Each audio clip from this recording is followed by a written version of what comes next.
American football in Finland. That's how good he is.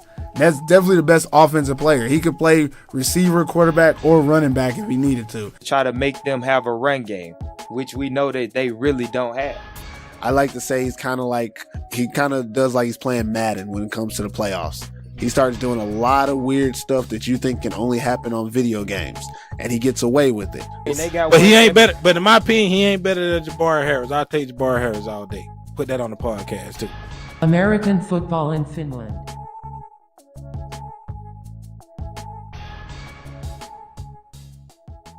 The voice in your ears right now is Perfect Pervis, and this is American football in Finland.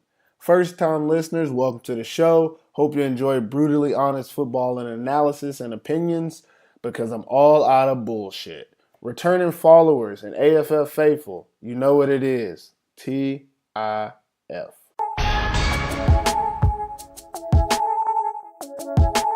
Today on the show, we're going to talk about Week 8 in the Maple League. I'm going to tell you my opinions on these games. And also, I got a special interview from defensive back Markus Persson of the Helsinki Roosters. Let's get into it.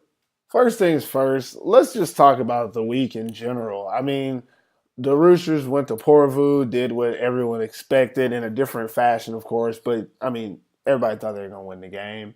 But the exciting thing was that the Crocodiles upset the Wasa Royals. I mean, both teams aren't playing that great this year, but it still was an upset. So, for me, definitely a good week of football in the Maple League.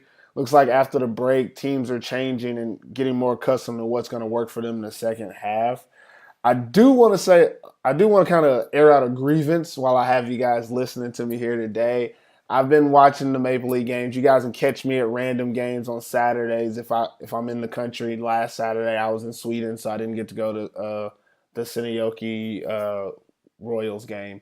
But here's what I've been getting a lot of feedback from both coaches, players, fans, people who are just watching the sport in general. There's a lot of people saying, well, you know, this week we didn't have these players, or this player's hurt, or this has happened. If this would have happened, you know, we would have done this and this and that. I got to tell you guys the truth. It's football. Injuries happen. People have other crap going on in their lives, and sometimes they can't make games. But what we can do, and all that I will do on this show, is talk about what I saw, what was available to me. I'm not going to talk about these teams could have been better, or they had these injuries, but they still played well and lost. That's not my point to be here for you guys. And if I do that, be like my boy Brandon Connett. Call me out on it. Let me know if I'm being biased to that standard at sometimes, because I don't want to be right now.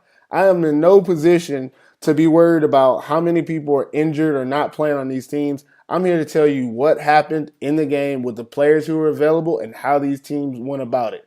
Now, I'm sorry for that small rant, but I just had to get it off my chest, and I love you people that are listening to me, so I understand that you understand. That's how I feel about it. So I think that's all I'm going to do about my rant. Let me just get into the games real quick. The Helsinki Roosters beat the Porvoo Butchers on Thursday, 37-17. Here's the numbers. Total yards, Roosters had 348 compared to the Butchers 296. Roosters were pretty even. They had 200 passing, 148 rushing. Third down conversions, Roosters were 50% going 5 for 10, while the Butchers were 9 for 16 going 56%. Now, I added this in here today is fourth down conversions, because the Roosters were 3 for 3. If you do the fourth down conversions for the Roosters, they actually were 8 for 10 on all their drives. Only 2 drives they didn't convert eventually during the drive. The Butchers, on the other hand, were 1 for 4 on fourth downs for 25%. Turnovers, Roosters had 1 interception and the Butchers had 1 interception. Player stats, let's get into the Roosters. Brandon Connett was 13 for 25 with 200 yards, 1 touchdown, 1 interception. Young Kari had 12 rushes for 107 yards, 4 touchdowns, 1 reception for 13 yards for a 13-yard touchdown. He had 120 all-purpose yards and 5 touchdowns on the day. Kimi L had 5 receptions for 110 yards. On the defensive side of the ball, Sami Toivonen had 7 tackles, 1 pass breakup. Toni Ahonen had 6 tackles, 2 tackles for a loss. Defensive back Markus Persson had 6 tackles, 1 interception. And Loco Oko Ottinen had 5 tackles, 1.5 sacks on the day. For the Butchers, quarterback Janne Lehtinen was 10 for 19, had 122 yards, 1 touchdown, 1 interception. He also had a rush touchdown. Darian Hall had 27 rushes for 168 yards, 4 receptions, 29 yards as well. Ville Kurvinen played a little bit of receiver and had 2 receptions for 58 yards and a touchdown. Mitch Daly on the defensive side led the Butchers defense with 5 tackles. Nico Pennanen had 4.5 tackles, and defensive back Andy Pham had 4.5 tackles, 1 pass breakup. Roosters versus Porvoo was a good game. It was a little wet. I mean, no one liked that it was raining out there, but you knew there was going to be a on-the-ground game because of that. But the Roosters were still able to throw the ball and do that and basically play their offense the way they wanted to. Butchers, on the other hand, they wanted to ground it out, and they did. I just feel like in this game they were just outmatched. Obviously, someone is going to say, well, we're missing 8,000 people over there in Porvoo. That's not my business, man. What I saw on the field was a team that wanted to play and they wanted to win, and they just weren't able to in this game. Butchers did a really good job of limiting what the Roosters did. The Roosters easily should have scored 40, 50 points, but didn't because the Butchers did a great job on offense running the ball. They didn't do it completely, but they kind of controlled the tempo of the game with their offense.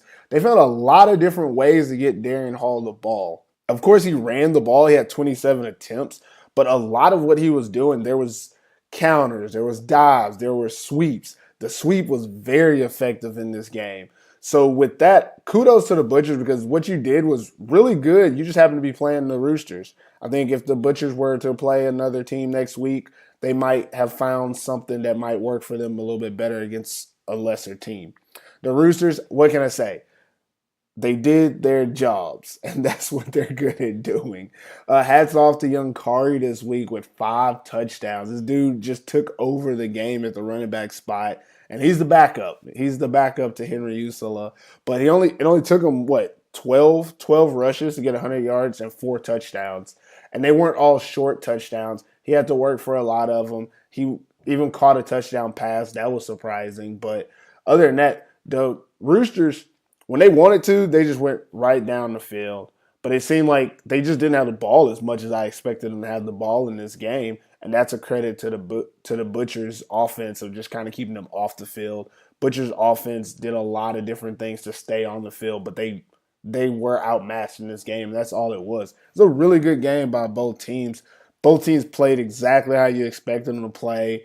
Butchers had a lot of guys step up on their side. They had defensive end Ville Kurvinen. Shout out to Ville, who I found out is 38 or 39 years old. I can't remember. One of those two, but he played receiver as he's done from time to time over the years, and he did great for them. Also, Mikko Seppänen played a little bit on the defensive side, even got an interception against Brandon Carnett, which, I mean, come on, Brandon. I know it was raining, but you don't throw picks, dude. You're too good for that. It never looked like the Butchers were going to win this game, but it also never looked like they were going to just give up and get dominated. I think both teams play really well, and it just kind of plays into what's happening in the Maple League this week that teams are finding their rhythm and sticking to it. There was nothing really crazy in the game. No team did something that was so unexpected that we were like, oh my gosh. Both teams played their football. So the Roosters get the win. I had the chance to talk to the Roosters defensive back Markus Persson, the Swede, playing out there this year. And he told us a little bit about what happened in the game and how he felt about it on the defensive side. So let's take a listen to that. American football in Finland.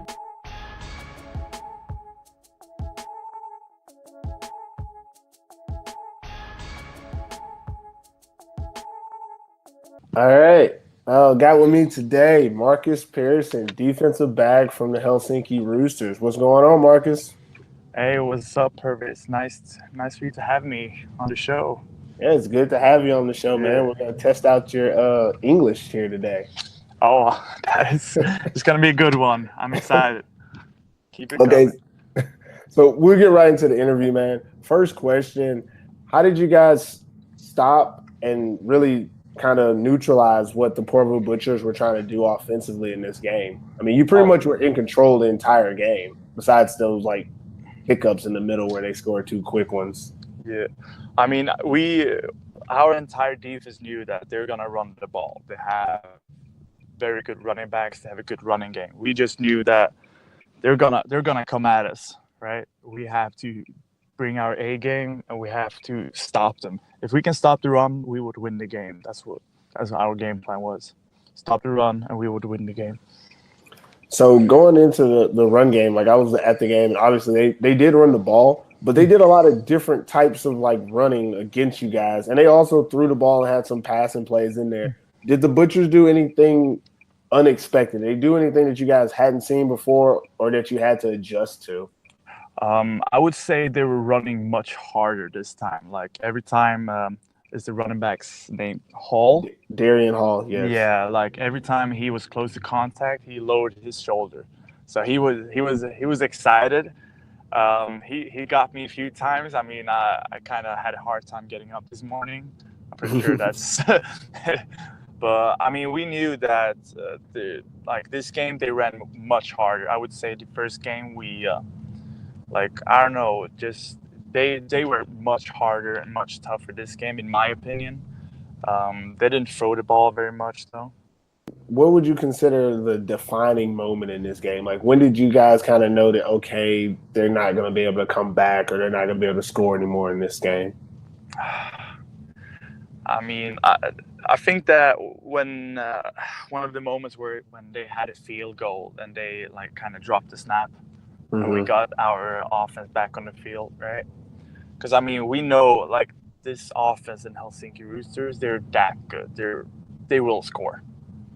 The only thing we have to do in offense is stop these guys, and our offense is going to do the rest. Because we have, by far, the best quarterback in the league. There's no question about it. And the skill set, I mean, the entire offense is good, right? So, as a defense, we just know, right? Stop these guys. And our offense is going to do they're going to do their thing. Yeah, well, y'all definitely made sure to come away with the win. What things happened in this game for you guys on the defensive side that you kind of need to get fixed before you head into your next game? We did miss a bunch of tackles. I mean, they have a very good running back. He made us look silly a few times, but from a personal perspective, I mean, I missed. All I know is I don't really count the amount of tackles I do. I count the amount of missed tackles, right? Mm-hmm. So I had at least 2, right? And if I would have made those tackles, it would be a 4th and 2 instead of a 1st down. So we just got to improve ourselves. That's what we do here in Helsinki. We're just improving like one person at a time, right? We're just doing our thing. Well, all right, Marcus, that's all the questions I have for you, man. It's good to have you on the show. I appreciate it. I know we haven't had time to really talk, but I'm going to get to you. I promise I will. Oh, one more thing, though. Sorry. I like to do on the interviews, man, I have this small platform here. People listen, and of course, we want you to share this with your friends and family. So this is the shout out portion. This is where you can say hey to your parents, or if you sell whey protein or some type of product, you sell t-shirts out the back of your car, just shoot your shot, say what's on your mind. Hey, I just want to wish all of my friends in Costa Crusaders and the women's team, they're all playing the finals tomorrow in Sweden. And I'm just going to wish them a good luck, and I'll be there to support and scream as much as I can. All right. Appreciate you being on, man. If you like the AFF podcast, be sure to check out my website, perfectpervis.com, for more football. I have new articles published daily about football in Suomi, interview articles on import players from around the globe, and I dabble in the interest topics about different aspects of American football on the international level. If you want more football, go to perfectpervis.com and follow me as I observe football around the world.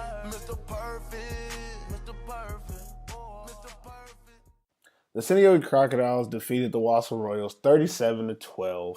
Let's get into the numbers of the game. Total yards, Crocs outgained the Royals 425 yards to 276.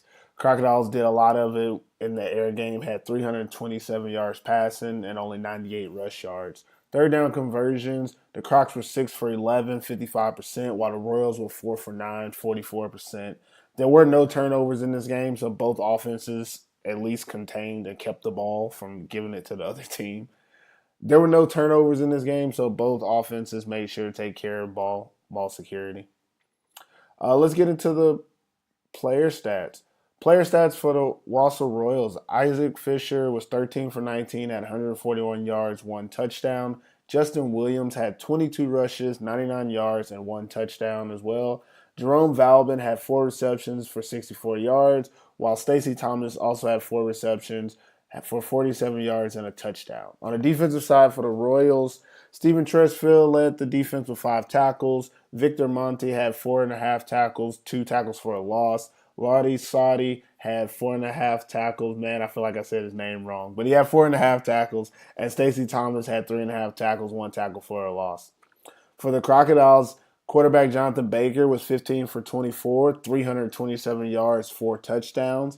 Running back Christian Powell had 17 rushes for 97 yards, 1 touchdown.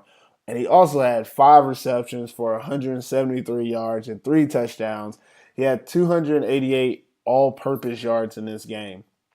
Receiver Mika Kaunismäki had 12 receptions, 133 yards, and 1 touchdown.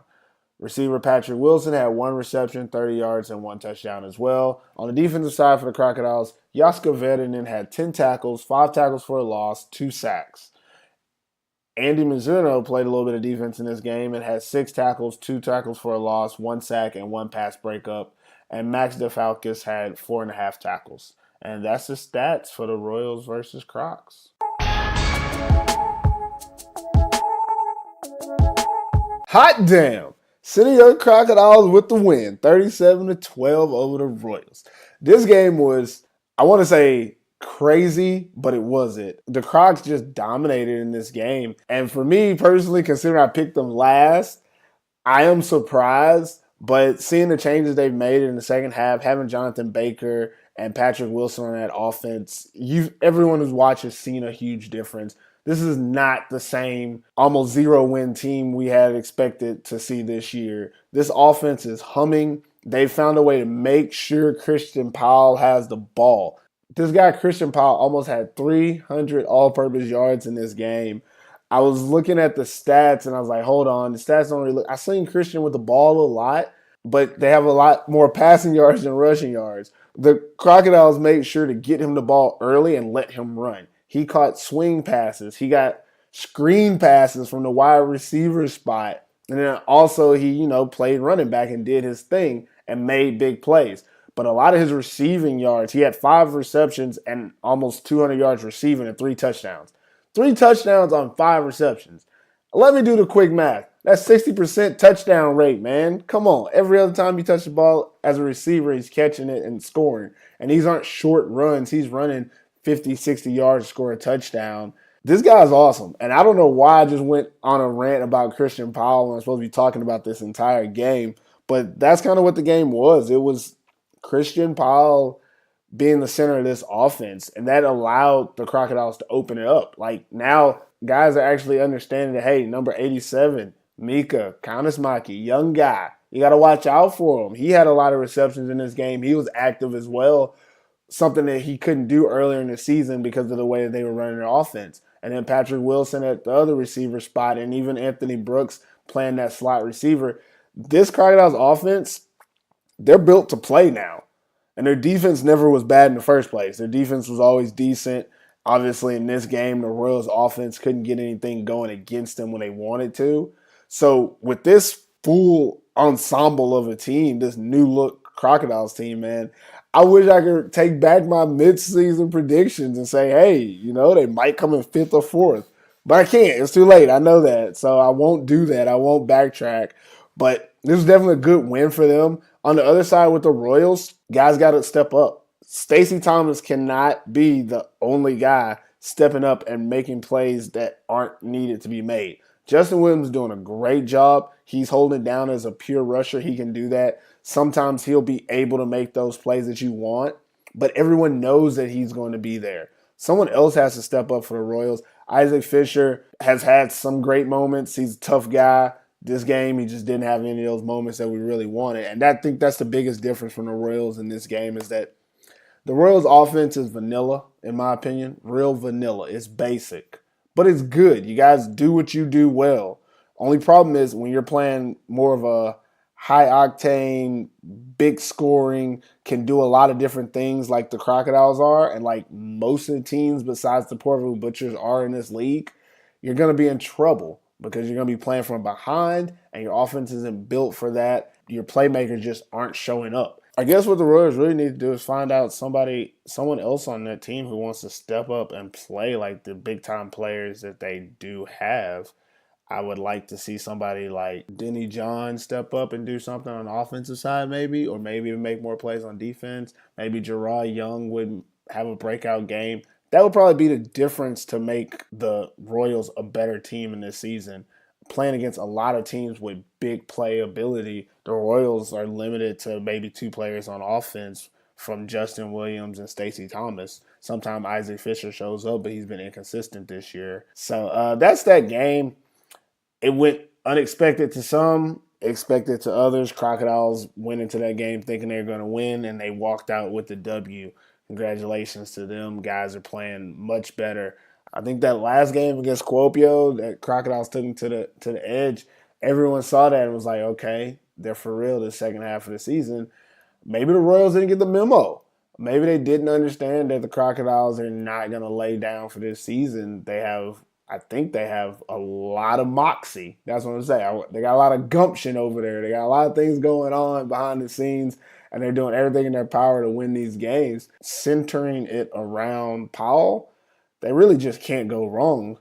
I mean, they can lose, but they can't go wrong. So we'll see what's going to happen. That game was pretty decent. I think the Crocs and Royals game was really good between these two teams, that they're kind of showing a separation.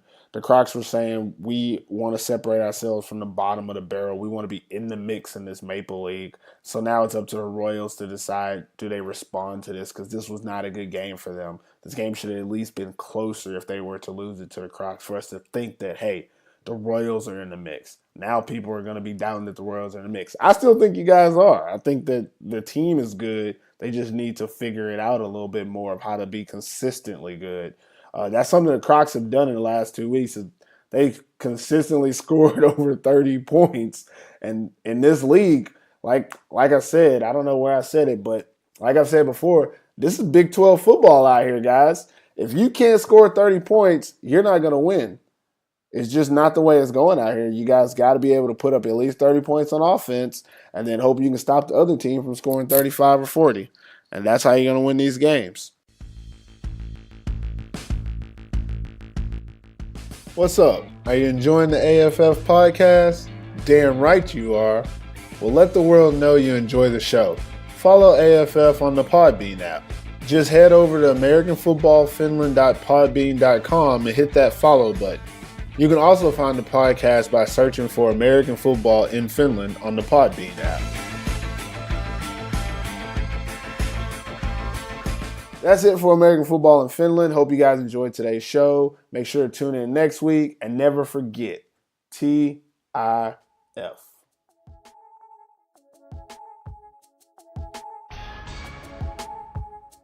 American Football in Finland is now on iTunes. Please rate the show and subscribe today. If you really like the podcast, follow AFF on the Podbean app. Search American Football in Finland and hit that follow button. And for all you loyal AFF listeners, we are now accepting Podbean patrons. Click Become a Patron on the AFF page and pledge your loyalty. Thanks for listening. American Football in Finland.